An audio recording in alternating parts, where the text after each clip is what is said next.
안녕하세요. 첫 번째 섹션 도서관리 애플리케이션 리팩토링 준비하기 오신 걸 환영합니다. 본 섹션에서는 다음 세 가지 목표를 달성할 예정입니다. 첫 번째로는요, 자바로 작성된 도서관리 애플리케이션을 이해하게 되고요.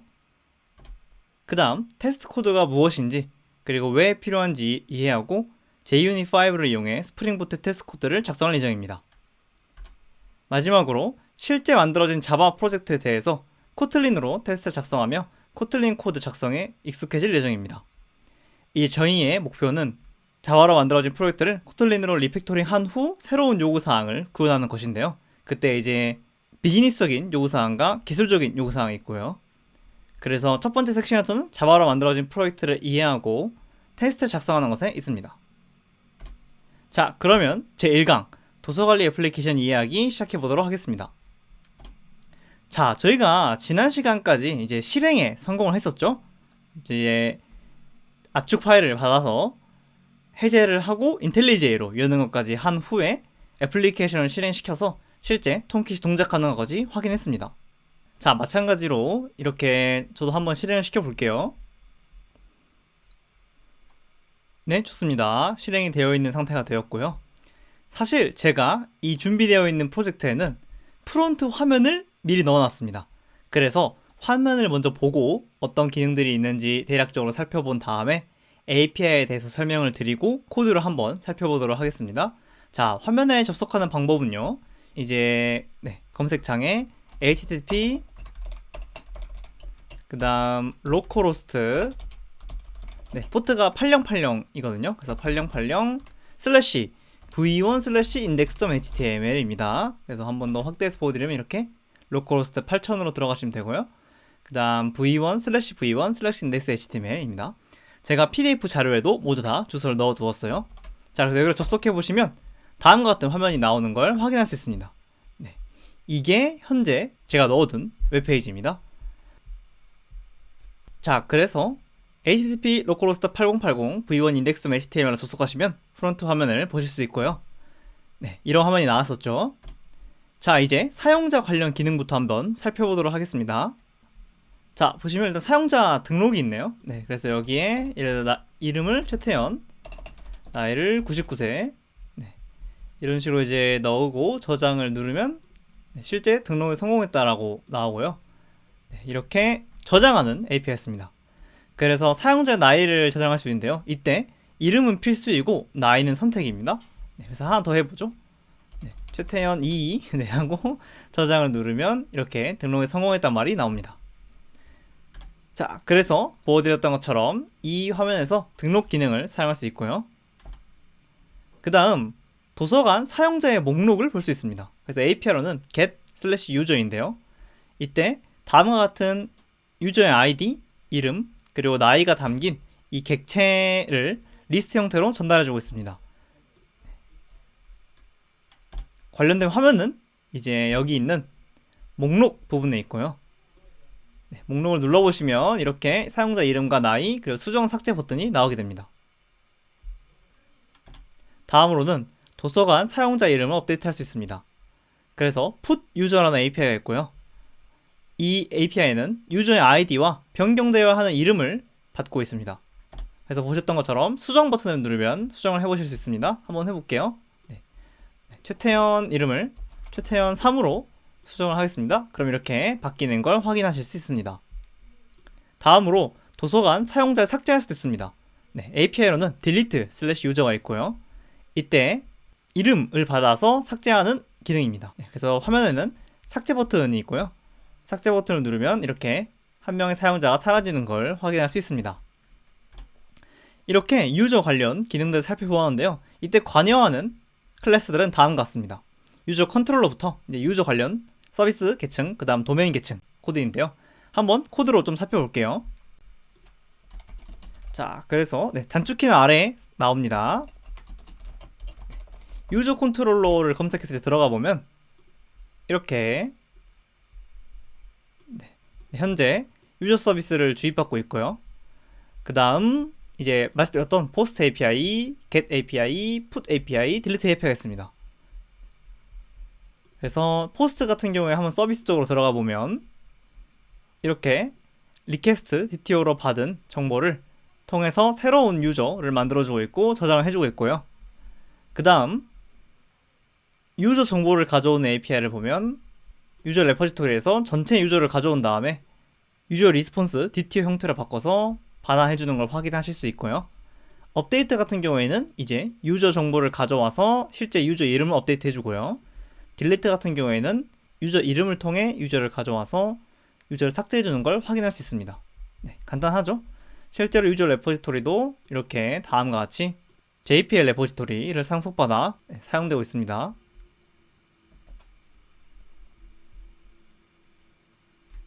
다음은 책 관련 기능입니다. 우선 도서관에 책을 등록할 수 있는 기능이 있습니다. 그래서 포스트 북이 있고요. 이때 책의 이름을 받게 됩니다. 책 등록 기능은 화면에서 여기 등록하기, 그 다음 책 등록에서 이름을 입력해주면 등록이 되는데요. 한번 저도 해보죠. 클린코드라고 하겠습니다. 저장하면 이렇게 등록에 성공했다라는 문구가 나오고요. 자, 그 다음 사용자가 책을 빌릴 수 있습니다. 이때 진작 대출되어 있는 책은 빌릴 수가 없습니다. 그래서 post/book/loan이라고 있고요. 이때 유저 이름과 책 이름을 받게 됩니다. 화면에서는 여기 아래에 책 대출이라고 있는데요. 네, 여기 보시면 여기 이 부분에 있습니다. 네, 그래서 한번 저도 해볼게요. 현재 유저는 최태현 3이 있으니까 이름에 최태현 3, 그 다음 책 이름에 클린코드라고 작성해주면 아예 3 붙여야겠죠. 이렇게 책 대출에 성공했습니다 라는 알림이 나오게 됩니다. 마지막 기능은 책의 반납 기능입니다. 이때 put/book/return으로 되어 있고요. 그 다음에 요청은 유저 이름과 책 이름을 받습니다. 그래서 화면에서는 여기 오른쪽 하단에 책 반납 기능이 있는 걸 확인할 수 있습니다. 여기에 최태현 3 클린코드라고 작성해보면 다음과 같이 책 반납에 성공했습니다 라는 멘트가 나오게 됩니다. 네, 이렇게 도서관리 애플리케이션, 즉 사용자들을 입력하고 관리하고 그 다음에 책을 입력하고 대출과 반납을 할 수 있는 시스템인데요. 책 관련 기능들도 한번 클래스를 확인해 보도록 하겠습니다. 이 부분은 유저보다 살짝 복잡할 수 있는데요. 네, 보시면 이제 북 컨트롤러,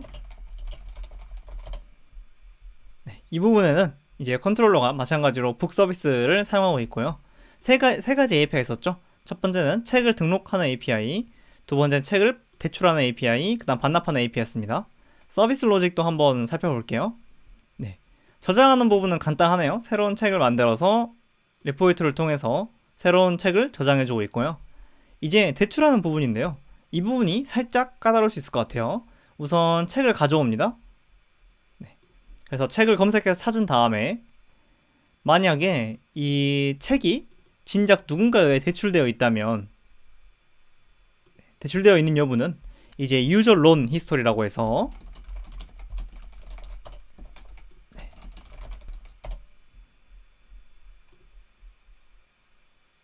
유저 론 히스토리라고 해서 이제 유저 테이블이 있고요. 그 다음에 이 유저 테이블과 1대1 연관관계를 맺고 있는 유저 론 히스토리 테이블이 있습니다. 그래서 여기는 이제 사용자를 나타내는 테이블이 되고요. 이 오른편에 있는 유저 론 히스토리 같은 경우에는 사용자가 어떠한 책을 빌렸을 때 여기에 어떤 책을 빌렸는지 책 이름과 그 책이 현재 반납된 건지 아니면 아직 반납되지 않았는지를 표현하는 is return 두 가지 필드를 이제 추가로 가지고 있습니다. 그렇기 때문에 방금 보여드렸던 유저 론 히스토리라는 걸 검색해서 진작 대출되어 있는 책인지 한번 확인을 하게 되고요. 대출되어 있는 책이라면 예외를 보내고 그렇지 않다면 이제 유저를 찾아와 대출을 하게 되는데요. 이때 유저 안에 있는 도메인 로직을 사용하게 됩니다. 그래서 유저 안에 있는 도메인 로직 론북을 호출하게 되는데 여기서는 이제 아까 말씀드렸던 것처럼 유저 론 히스토리가 대출을 의미하는 테이블이기 때문에 유저 론 히스토리스에다가 새로운 유저 론 히스토리를 만들어서 저장해 주는 걸 확인할 수 있습니다. 그 다음 이제 리턴 같은 경우에는 유저를 찾아와 리턴을 시켜주는데요. 반납을 한다는 것은 유저가 가지고 있는 유저 론 히스토리 중 해당 책에 대한 대출 정보를 가져와서 이렇게 반납 처리한다는 것을 의미합니다. is return을 true로 바꿔주었죠. 책 관련 기능에 대한 여러 클래스들까지 한번 살펴보았습니다. 도메인은 보셨던 것처럼 이렇게 3개의 도메인이 존재하게 되고요. 유저와 유저 론 히스토리 그리고 북까지. 유저와 유저 론 히스토리는 연관관계가 잡혀 있습니다. 그 다음 application.ym의 설정을 보여드리겠습니다. 네, 실제로 이제 여기 코드에서도 보실 수 있는데요. 네. 우선 기본적으로 H2 메모리 DB를 사용하고 있고요. 이때 다음과 같은 주소로 H2에 접근하실 수 있습니다. HTTP localhost 8080/h2 console입니다. 네. localhost 8080 h2 console 여기로 접속하시면 다음 같은 화면이 나올 건데요. 이때 JDBC URL에 이렇게 JDBC h2 메모리를 의미하는 mem 라이브러리가 들어가 되고요. 그 다음 유저네임에는 유저가 들어가서 커넥트를 누르시면 되는데요. 자세한 접속 정보는 제가 또 PDF에 잘 스크린샷을 찍어 두었습니다. 그래서 커넥트를 눌러보시면 이렇게 H2에 접속을 해서 다양한 정보들을 직접 쿼리를 통해 이렇게 확인을 해보실 수 있습니다. 그 다음 한 가지 더 설정되어 있는 부분은 애플리케이션에서 쿼리가 날아갈 때 로그에 SQL을 보여주도록 미리 세팅이 되어 있습니다. 네, H2DB 들어가는 부분은 제가 방금 설명을 드렸고요. 자, 이제 본격적으로 저희가 모든 프로젝트에 대해서 어떤 기능이 있는지 그리고 어떤 로직들이 있는지 각각의 도메인이 무엇을 의미하는지 간략하게 살펴보았습니다. 이제 코틀린으로 이 자바 프로젝트를 리팩토링 할 건데요. 리팩토링을 하기 전에 저희는 테스트 코드란 걸 작성해야만 합니다. 그래서 다음 이 강에서는 테스트 코드란 무엇인지 그리고 왜 테스트 코드를 작성해야 하는지 말씀드려보도록 하겠습니다. 1강 정말 고생 많으셨고요. 다음 강에서 뵙겠습니다. 감사합니다.